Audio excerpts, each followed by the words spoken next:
Je pense qu'on est tous d'accord pour affirmer que les Américains ont une réputation d'énormes débiles mentaux, hein, des gros gogoles. Alors attention, je sais bien qu'il y a également plein de génies là-bas, hein, je dis pas le contraire. Mais au vu de ce que font certains Américains par moment, on peut légitimement se demander pourquoi ils sont autant débiles, hein, parce qu'ils font quand même des choses sacrément lunaires. Et donc bref, vous en doutez bien, aujourd'hui on va regarder les vidéos des plus gros gogoles américains possibles, hein, donc on va pas perdre plus de temps, c'est parti.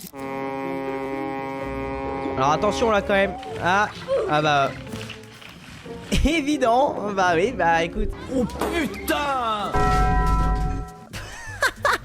Oh putain, bon bah voilà. J'ai envie de te dire, des erreurs bêtes. Tu conduis un bateau, t'es censé le savoir le conduire. Tu rentres au port avec, t'arrives même pas à le garer ton bateau. Je sais même pas si ça s'appelle garer un bateau, je sais pas. J'ai pas le permis bateau, donc moi tu vois personnellement, je fais pas de bateau. Voilà, lui j'ai l'impression il a pas le permis bateau et pourtant il le dirige le bateau. C'est ça le problème. Petite pensée du coup à ces propriétaires là, de ce bateau là, qui lui était bien garé sur le côté, à côté du ponton, qui était peut-être en train de partir, tu vois, qui se sont dit allez petite journée et tout. Et là t'as un mec, il arrive, allez hop, impact, et puis bah voilà quoi, la journée pêche est foutue. Moi vraiment c'est littéralement le genre de choses que je ne comprends pas, parce que t'es quand même censé avoir les capacités. Si t'es pas capable, pourquoi tu prends les manettes du bateau? Ça n'a aucun sens. Là le bateau il est pété, va falloir rembourser les parties endommagées du bateau que t'as cassé qui étaient aux autres, et le ponton à côté. Ah bah oui, bah automatiquement il y a tout ça à prendre en compte. Donc je peux te dire, la journée tranquille à la mer avec ton petit bateau, elle tourne au drame. Elle tourne tellement au drame que tu vas en avoir pour des milliers d'euros de réparation, et ça quand même, ça c'est très très fort.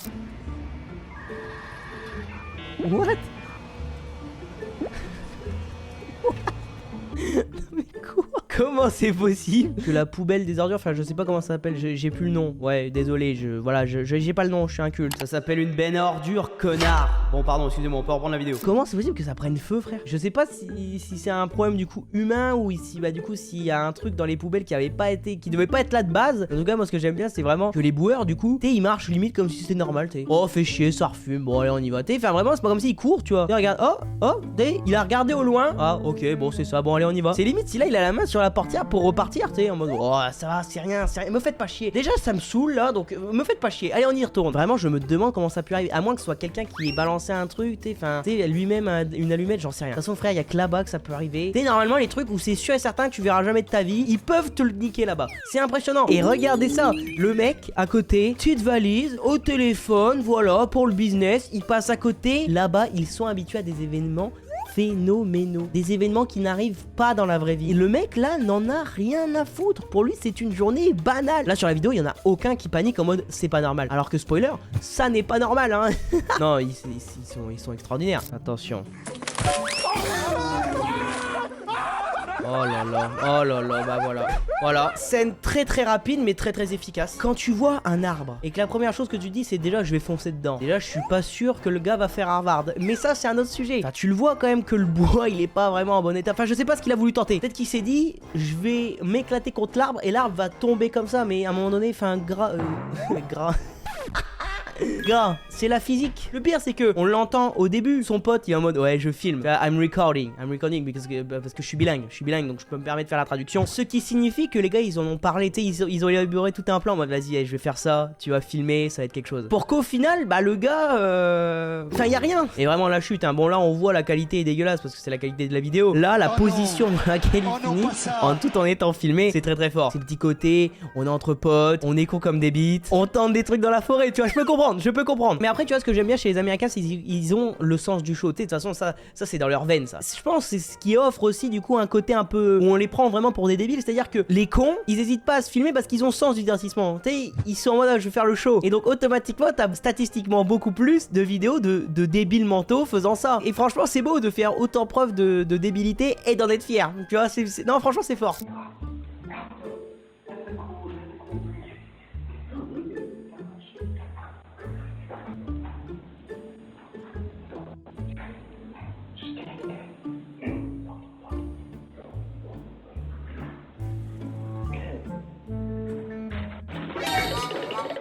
Non mais vraiment là on est sur un niveau mais c'est les... Non franchement c'est très très fort. Donc pour résumer hein, au cas où On a des mecs qui voient une sorte d'écran de PC, je sais pas, devant une porte de chambre d'hôtel. Jusque là, tranquille. Les mecs se disent je vais la voler. Déjà, pas cool, pas sympa, parce que c'est pas à vous les gars. Ils se rendent compte qu'il y a une caméra qui filme, la caméra qui filme, ils se rendent compte qu'elle est là. Et le premier réflexe qu'ils ont pour essayer de cacher l'acte qu'ils vont faire à la caméra, c'est de mettre l'un des 3 individus qui vit dans l'hôtel, du coup, face contre la caméra. En train d'essayer de cacher. Non, franchement, c'est très très fort. Et de toute façon, quand tu te dis, pour essayer de cacher l'acte de vol qu'on va faire, je vais mettre ma tête en face de la caméra comme as. Ça ne peut pas marcher. Tu peux pas le changer ton visage. Bah oui, non, tu vas te faire cramer. Bah oui, tu l'es déjà. Enfin, au moins, c'était si tu voles, fais-le bien. Fais-le bien, je suis désolé. À un moment donné, faut un petit peu essayer d'hausser le niveau. Si tu veux voler, c'est pas cool. Mais il y a des moyens de le faire. Et le pire, c'est qu'il est conscient de le faire. C'est ça le problème. Ah bah non, mais je perds foi en l'humanité. C'est pas possible. C'est fort, c'est très fort. Okay, jump off it, jump off it.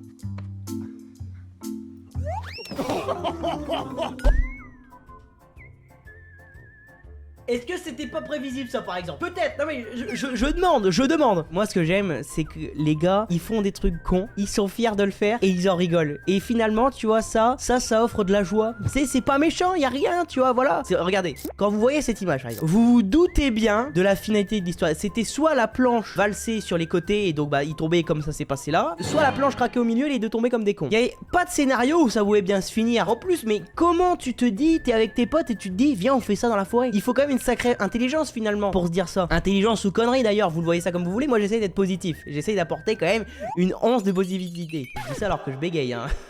C'est chaud. Et le pire, comme on le voit à la fin de la vidéo, le gars là en jaune, il se pète la gueule contre l'arbre, il aurait pu se faire le coup du lapin là. Enfin il aurait pu se péter la nuque quoi. C'est ça le pire. Autant vous faites une idée débile. Pourquoi pas en vrai, hey, on est personne pour juger. Mais les gars, vous auriez pas pu le faire ne serait-ce que 10 mètres plus loin, là où vous saviez qu'il n'y avait pas d'arbre à l'arrière. C'est peut-être beaucoup trop ce que je demande, mais ça me paraît pas énorme, quoi. To your right.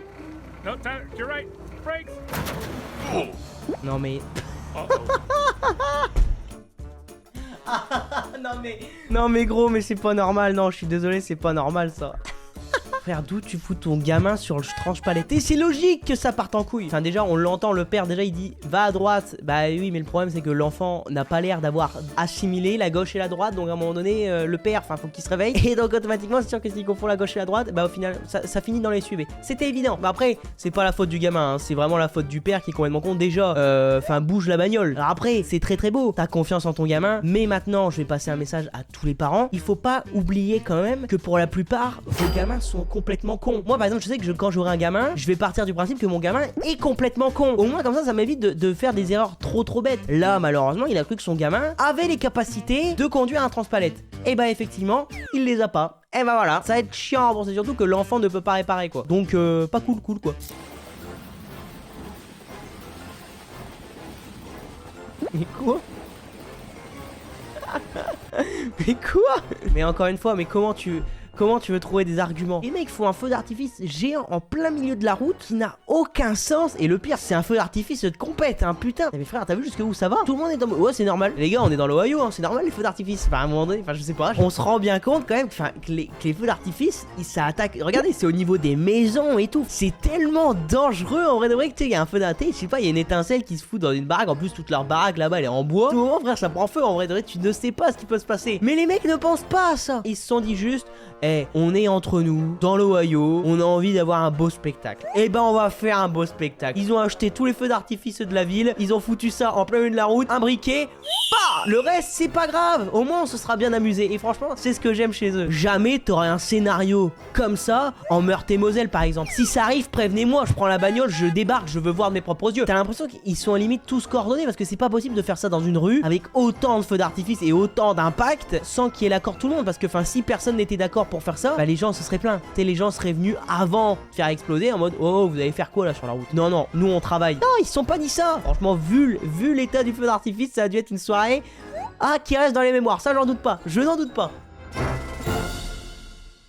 Bon les gars, on a vu les pires débiles américains si je puis dire. Enfin bref, en tout cas si vous avez aimé cette vidéo, évidemment on n'oublie pas les petites choses habituelles. On s'abonne, on like, on partage, on commente. Bref, les petites choses qui permettent à la chaîne de grandir. Donc si vous le faites, mais merci beaucoup les mecs, merci beaucoup. Et puis moi en vrai de vrai, je vais vous souhaiter une bonne fin de journée, une bonne fin de week-end. Croyez en vos rêves, c'est le plus important. On se retrouve samedi prochain, 17 h pour une prochaine vidéo. C'était Axel, salut.